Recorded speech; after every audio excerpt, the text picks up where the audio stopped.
right, let's go. Like I tell you, man, I had a special guest coming in, and this means a lot to me because not only is this guy my brother, right? Because we go back way back, and we'll get into that. But this is my official first in-studio interview on my brand new show right here on 103.5 KTU. It's my brother, Sean Paul. What's up? I need some air horns. We'll add the air horns right there. You know what I'm saying? What's up, my brother? I'm good, bro. Good. Man, it's a pleasure having you here. Same here, I know man. we talk all the time, man, but you being the first official artist on my show right here on this station, Salute, on this man. platform is a big look for me, We man. open the doors, bro. Now you kick open doors. Yeah, You kick open doors. I thank you for having me, man. Nah, Good to see I'm you. so grateful for having you here, man. I don't even know where to begin. You know, as you know, it's been a little crazy traffic and conditions getting here today. So I'm so happy you made it. Yes, and sir. I'm happy I made it on time, and we both linked up basically at the same time in the lobby. I was like, wait, that can't be.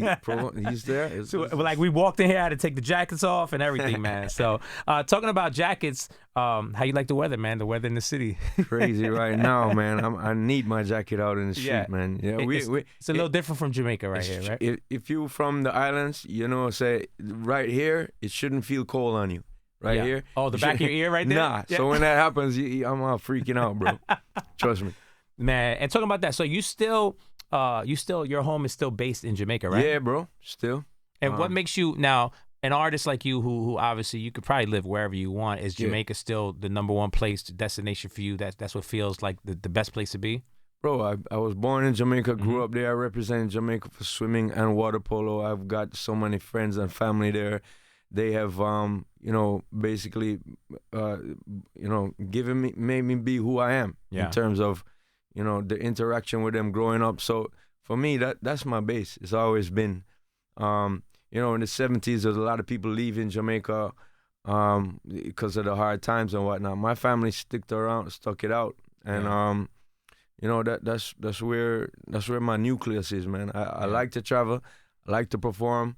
I definitely love to visit, hot places like New York and Miami and whatever. But my home is Jamaica, and I'm always trying to promote and always trying to show people that although you may hear a lot of crazy things about us, there's a lot of great things about us too. There's crazy things everywhere, man. True. But I love Jamaica. I've been there a few times. Yeah. I got to do the falls when I was just there. The Dun Falls, that was called? Yeah. Dunn's River. Yeah. That was fun. But it's great, man. And I know you got your family based out there. Yeah. How's the family? Good, man. Kids are getting big? Yes. My son's about to be 7. Wow. Daughter is 4 years old. So same age as mine right now. Yeah, Just the daddy duties is kicking in. I was watching. I miss it, man. Yeah. I've been on the road for a month, so I want to be back at home soon. Yeah. And how does it feel to be on the road? So you're talking about that because I just watched an interview with you on it. I think it was done a while back, but you were talking about. So during the pandemic, and it's funny because I remember I was reaching out to you guys trying to get you for events when we first started doing things, and Sean ain't going down. Sean's not leaving the house to do. I was like, no, but tell him this is me. Yeah, trust me. He's like, even you're not gonna get past the pandemic, trust bro. Me, you know, bro. You always take time out to highlight us, and we've been doing work since you've been down in Orlando. That's right. That's right. We've been friends since them time there. But when that happened, I couldn't. I was like, I got asthma. I was afraid of moving. I was like, I didn't move from my house for 5 months. Tell the honest truth. Yeah, you didn't leave the house. I saw my that. wife went out. This dude went out. They're like, you're crazy, and I'm like, I'm not going. No, I saw it in the interview when you were talking about that. You got into I'm not gonna say farming, but you were growing peppers. Yeah, peppers. Yeah. How's that? Are you still doing that? Yeah, we did grow a bunch for like a whole year. It gave me a good amount, and then now there's gungo peas there. You know what gungo peas is? I don't, but we have rice and peas in Jamaica. Yeah. So gungo is like more what we use maybe more Christmas time. So right now this is the time for them? Yeah. So instead of the red beans, there's a little small, we call it gungo beans. Pigeon pea. Pigeon peas? Yeah. Okay. So it says ship me some, man. You know what I mean? We'll try them. Yeah, I got you. But that's what I'm growing on. I get my wife, you know what I'm saying, get that, you know what I mean? Just send me some recipes and we'll get we'll get it cracking. But that's great, man. But being at home during that time, obviously, I know meant a lot for you to be with the kids. And, yeah, man. And it was the same thing with me. I never forget during the pandemic, staying home for New Year's Eve. And it was the first time. I mean, I've been DJing since I was 13, right? I'm not saying I was doing New Year's Eve party today. But you was but out, man. I mean, since I was old enough, maybe a little younger than old enough to get into clubs, I've been DJing clubs. So so the first year I was home, I was like, wow, this is crazy. Like I'm actually, I did the countdown, with the family, but it was actually cool to bring it in with the family and really enjoy that time. So it's a little different now. Even me being back here with this new show in New York, I'm coming in every day now. Yeah. And to be honest with you, since the pandemic started, I really haven't been coming Monday through Friday into the radio station to do a live show until now. Yeah. So it's like a different feeling, a different energy. Even me being able to sit here and talk to you. Yeah, for sure. Since I started the show, a lot of, people have hit me up about interviews and stuff like that via, I'm like, I'm not doing none of that. I'm not doing no Zoom calls, no FaceTime, nothing. I was like, I'm waiting for Insta. Like, we back. You know what I'm saying? We back outside, and it's a good feeling. It's definitely good because we get this energy this is the energy we missed. You know what I'm saying, during the pandemic. Sure. But all right, so we're back. You back outside. Yes, sir. So what's going on right now? You got the Summer Hot tour. Is it a Summer Hot tour going on that has to do with the single? Yeah. The single was out earlier this year, like in summer. But it's been lasting for a while, you know what I mean? So it's really bigging up the ladies with the summer hot bodies, though. And then so you could have a summer hot body in the winter. I've been seeing a lot of them on this tour. So big up to the ladies. Yeah. We've been coming you through. definitely bring out the ladies, man. We've been coming through and getting them good music. Big up to Busta Rhymes, Skillet Bang on the remix. And everybody else on the rhythm, in Jamaica we do jugglings, and so this is a juggling rhythm. It's not just a single from me. Okay. So big up to TJ on it, Busta Rhymes. Busy Signal is on there. Fire. Bounty Killer, Chi-Ching Ching, couple people from my That's what I love about crew. Reggae in general, and people might not notice about me, and I think why we connected at such a young age, right? Because you actually did my birthday party when I turned 21, and even though I'm only 22 now, it was really, though, to be honest with you, like 21 years ago, right? Maybe a little longer than that, but that just shows you how long we've been going back and doing birthday parties. Man. I never forgot I brought you out at House of Blues. Bro. It was you. It was Prodigy. Rest in peace from Mobb Deep. Yeah, man. It was a movie. Crazy this is vibes. how long ago. This was back down in Florida. Yeah. But one great thing. And I remember I hit you up. I was like, "Yo, you got any links for some trees, man?" Yeah. That's when I had all the links. The links. Now the only links I have is like links to YouTube for the kids, links to family. Yeah, family links. Family links. You know what I'm saying? But so how long is this tour? How long are you going to be on the road for? Oh, actually, it's the last day. Okay. So basically, I'm in and out the year with these few shows we've been doing. We were in Canada early in the summer. Then we came back to Canada. We went back to Canada, and did the whole Vancouver side and came over. And then we went on Jamrock Cruise, which is, Junior Gong's cruise with, mad reggae, dancehall and reggae kind of, what can I say? It's the mecca for it right now. In terms of, there's nowhere else you could see that much performances. A lot of people in our industry, some of them can't travel. So it's kind of good. We circle around. It's amazing Jamaica how many artists still can't. There's a couple artists that they can't get free up yet. So that's a good tour for reggae, or a good show for reggae. Anytime you want to see like a nucleus of all of the great ones. We just did that. Then we came back up to this side. So we've been doing the thing, man. Well, look, man. Come 2024 springtime. Either it's gonna be a pro style birthday call, or now that I'm here at K2, K2 does this big show every year around June called K2 Euphoria. Right? Nice. And since Pro Style's here now, I said, we're gonna have to spice this thing up a little bit over here, right? So we might have to bring you back for that. You know I got you, man. And the people over here, that's one thing about it. This is amazing, Sean. Let me tell you something.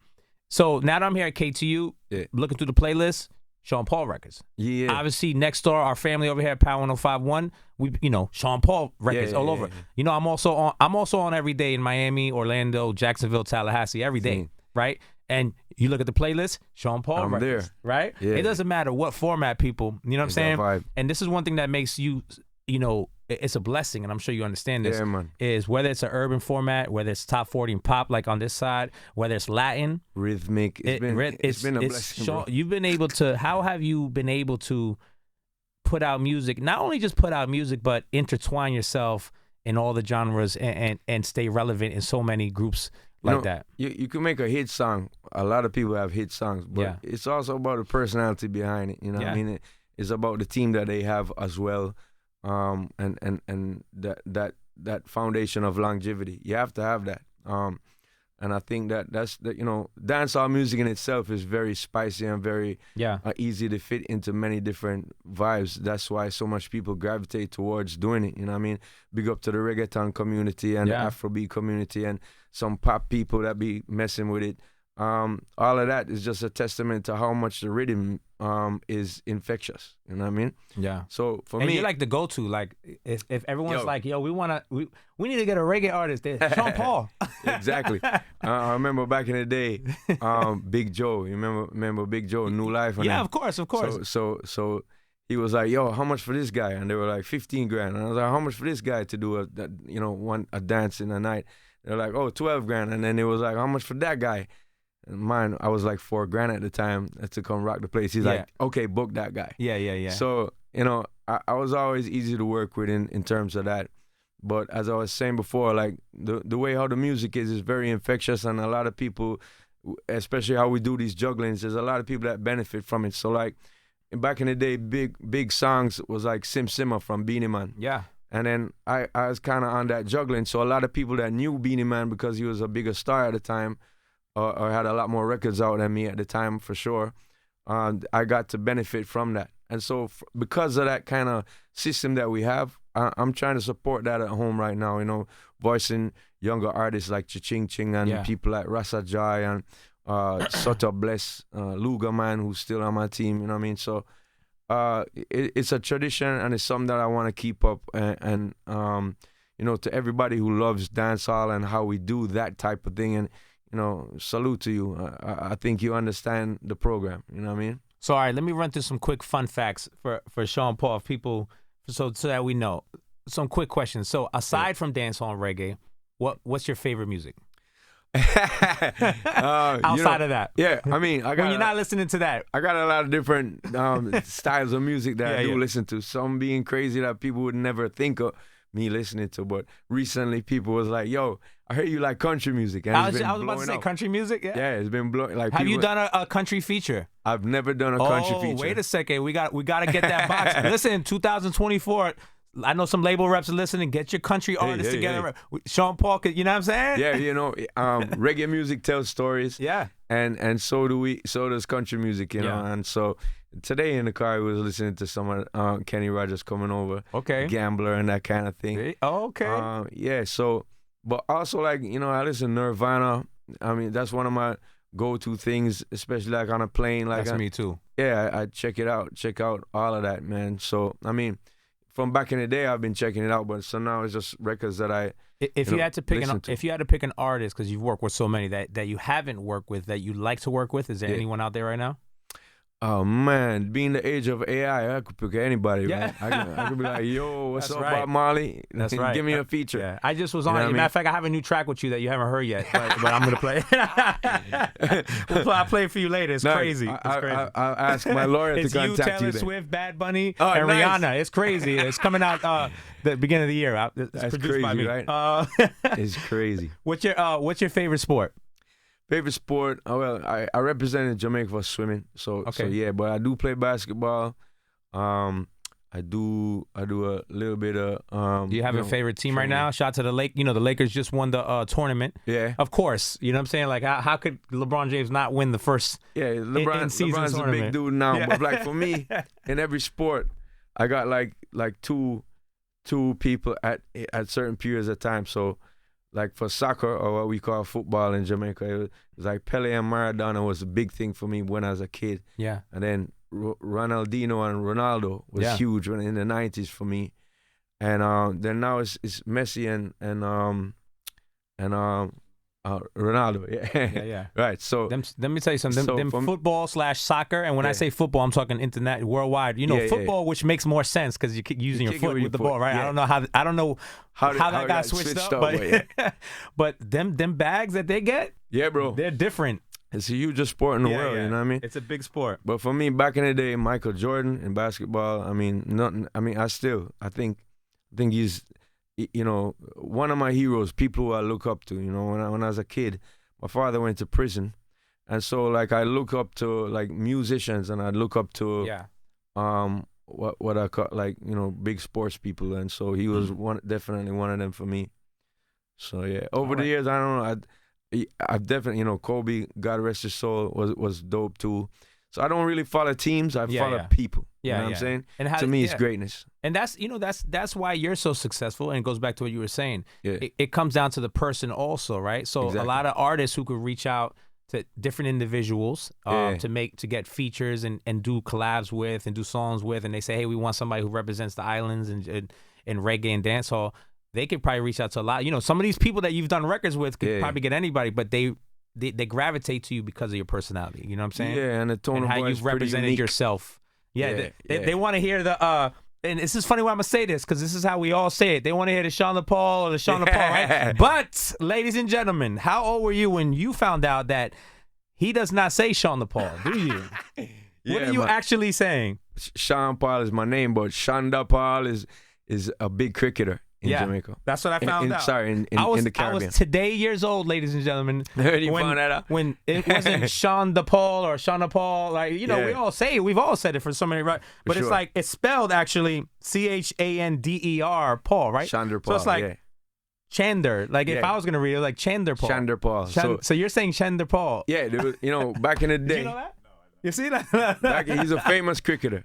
And so when we was coming up, me and the crew, Dirty Cup crew, we used to freestyle a lot. And there was one member of the group that was freestyling, and it was my turn. And he was like, yo, Shonda Paul. And he gave me the mic. But because it sounded so much like the dude's name, and his name was on the TV, on the radio every day because of him being so great at cricket, that everybody laughed at the studio. And then it basically became my nickname, and I started to say it in songs. That's crazy. Like Glue, you know, Shonda Paul. Yeah. So then, I'm telling you now. Every time I hear it, I'm gonna think about cricket. Yeah, I'm gonna think that you're saying Shander because it starts with CH, right? Like I'm gonna always hear it differently now, knowing because obviously Sean Paul. I'm thinking Sean the Paul. That was crazy. So, ladies and gentlemen, you were today years old when you found out that it's Shander Paul. Yeah, man. Yeah. But all right, man. I know you got a crazy busy schedule.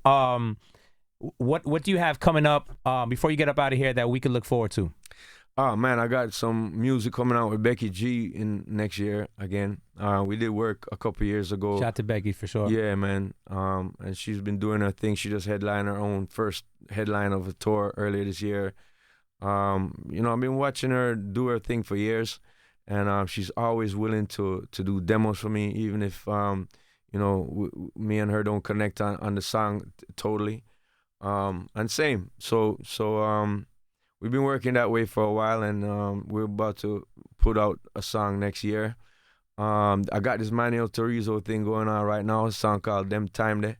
You know, reggaeton's been something that I've you know, I've been involved in terms of you know, always touring with cats and doing work with people from way back in the day. And it makes so much sense, by the way, because I mean, you know, it's so close. It's so close in sound and in it gives you the proximity. same feeling. It's always been a vibe. You know what I mean? That's why, you know, I've always loved it. Obviously, you know, so I've always been in clubs playing reggae and, you know, reggaeton, dembow, everything. From the first time I met you, bro. You know, that's the years where El General was kind of doing his thing, and you know, it broke out to be what it is today. Yeah, that's right. And talking about that, shout to J Balvin, right? Yeah. And I know you guys have worked together. Yes, sir. I heard Daddy Yankee just recently. Christian. Yeah. So that's my guy right there. That's my guy, man. Well, listen, man. It's always a blessing being around you, your family. Obviously, I don't gotta explain that to you. Thank you for being the first artist to touch down right here on the Pro Show on 103.5 KTU, bro, ladies and gentlemen. I got a present for you just before you do that. Because, really? Yeah, it's like. This is my appreciation for you blazing my Dirty Rock album. It was 20 years. It was 20 years last year. Oh, man. So I've been carrying this around for a minute. And I'm like, I know I'm going to see Pro soon. 20 years you've been carrying wow. Can you see this? Yeah. Hold on, let me see. Can you guys on camera catch this out? Since it's the first show, I brought the present for you this time. Basically, it's just my appreciation, bro. I mean, you know, sometimes in careers, a lot of people who played essential parts in the early years don't get recognized. This is amazing. Thank you, bro. And this is amazing, man. No, this is amazing. Yeah, because you were a young DJ and you didn't have to play me. You could have played all of these other cats where, you know, there was so much money in music back then. You just know, man. You know when somebody's, when there's good people, just like when you don't feel the vibe on somebody else. Sure. Since day one, it's always been what it is with you, man. In Jamaica, like when I say family, your family. When you don't feel the vibe in Jamaica, you say your spirit not take to them. You know what I mean? Yeah. My spirit, we definitely have kindred spirit, so respect you, bro. Man, I love it, man. And I got a lot of love for you. And once again, all I can say is thank you for coming by over here at KTU. And I'll see you in the nightclub, at a club. And listen, man, I'm gonna hold you to this. Either it's gonna be a pro style something event, or I'm gonna reach out to the people. We need to do a KTU Sean Paul party, or it's KTU Euphoria, something. We're gonna bring it because the people want to see you and they love you over here. If you said spring next year, you said summer. I'm bigging up the ladies with the summer hot body all year long. Let's so go. I'm ready, bro. So this is the perfect time. I know it's hard to start getting your summer body ready during the holidays. Right. I put on 10 pounds myself right now, but I'm gonna be right. Yo, check for it spring, out, man. We got it. We just got to push through and us keep it fit, bro. That's it. I'm gonna need some of the peas and the peppers and all that. Yeah, man, the gungo peas. My brother, all right, keep it locked where you got it. It's KTU. Thank you, bro.